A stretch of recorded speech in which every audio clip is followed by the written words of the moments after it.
Hi friends, welcome back to my channel mango official Griva Kansara ઉપર તમારું સ્વાગત છે. અને તમે જોઈ શકો છો કે હું રેડી થઈ છું. સો ક્યાંક જવું છે એટલે રેડી થઈ છું, કેમ કે ઘરમાં તો હું ભૂત જેવી ફરતી હોઉં છું. સો આજે મારો ને જીતુભાઈનો એક પ્રોગ્રામ છે, તો બસ એના માટે હું રેડી થઈ છું. તમે જોઈ શકો છો યલો કલરનો મસ્ત મેં ડ્રેસ પહેર્યો છે.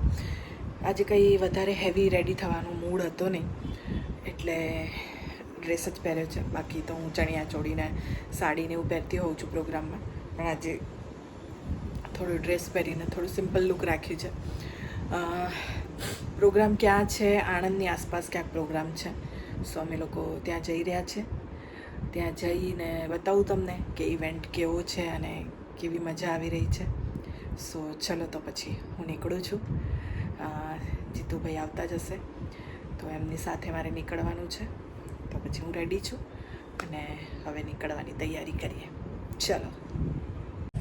અત્યારે આખી સ્ટાઇલ બદલાઈ ગઈ છે. ચોલનાની સ્ટાઇલ બદલાઈ ગઈ. આ ટીપકી જેવા ચોલના આવી ગયા. તમે જોજો આ બેનો અત્યારે બધી હંતા કે મારો ચોલનો જોઈ ગયા છે. તમારે ચોલનો નથી જોઈ ગયા, પણ આ સ્ટાઇલ આવી ગઈ છે. હમણાં એક બેનને મેં પૂછ્યું, બેન તમે ચાલો અહીં કેમ લગાવો છો? અહીં નહીં બે આંખો વચ્ચે અહીં વચ્ચો વચ્ચ. પણ કે તમને ખબર ના પડે જીતુભાઈ, બે આંખો વચ્ચે હોય ને તો રખડેલ ના થઈ જાય. એટલે શું રીઝન છે?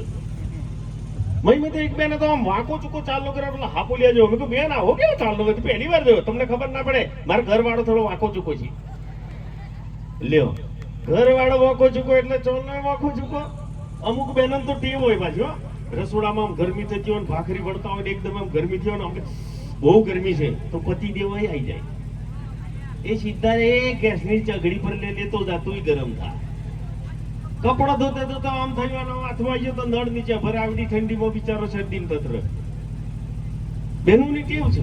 અમુક બેનો તો કોઈ ફંક્શનમાં કહેવાનું ભૂલે ચૂકે, એક કામ કરીને મને મરું તું તારો આપી દે. બોડી ના બદલાય, એનો ઘરવાળો છે ના તારો ઘરવાળો છે. પણ લગ્ન જીવનની મજા અલગ છે. નવા લગ્ન થાય તો કેવું હોય ખબર? એન્ગેજમેન્ટ થયું હોય એટલે પેલું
એ ફ્રેન્ડ્સ, તો હું ઘરે આવી ગઈ છું.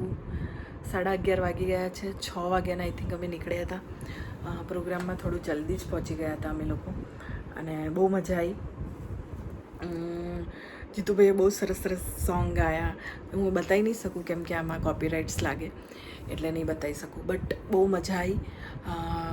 ઓર્ગેનાઇઝર હતા મેઇન ગોપીભાઈ, બહુ જ સારા વ્યક્તિ, આટલા સરળ અને સીધા વ્યક્તિ બહુ ટાઈમ પછી જોવા મળ્યા. So thank you so much Gopibhai. અને અમારા લલિતભાઈ પટેલ એટલે કે મામા અમારા, જેમને આ બધું ઓર્ગેનાઇઝિંગ કર્યું હતું, એમને થેન્ક યુ. જીતુભાઈને થેન્ક યુ કે દર વખતે મારી સાથે હોય છે અને સારા સારા શોઝ કરીએ છીએ અમે સાથે મળીને. સો થેન્ક યુ સો મચ બધાને. અને બહુ મજા આવી, સરસ ગયો પ્રોગ્રામ. હજી 8 તારીખનો પ્રોગ્રામ છે અમારો. એ ક્યાંનો છે? હા, એ ગોધરાનો છે. તો 8 તારીખે અમે લોકો ગોધરામાં આવવાના છીએ. ગોધરા શ્રીનાથજી જ્વેલર્સમાં ત્યાંનો લકી ડ્રો છે, મહાલકી ડ્રો, મેઘા લકી ડ્રો કહેવાય એને. તો સુવર્ણ મહોત્સવ છે, શ્રીનાથજી જ્વેલર્સનો સુવર્ણ મહોત્સવ છે. તો એનો હિસ્સો બનવા માટે હું અને જીતુભાઈ આવવાના છીએ. અમારા બંનેની જોડી 8 તારીખે આવવાની છે. તો ભૂલતા નહીં, 8 ડિસેમ્બરના રોજ અમે ગોધરામાં છીએ. તો તમે લોકો પણ અમને મળવું હોય તો પ્લીઝ ત્યાં આવી જજો અને ત્યાં મળજો અમને, અને બહુ બધી મજા કરીશું. અને આ પ્રોગ્રામમાં પણ બહુ જ મજા આવી. તો અહીંયા જ બ્લોગ એન્ડ કરું છું. બ્લોગ ગમ્યો હોય તો, વિડીયો ગમ્યો હોય તો લાઈક કરજો, શેર કરજો અને સબસ્ક્રાઈબ કરજો. મંગો ઓફિશિયલ ગ્રીવા કંસારા. ટડા.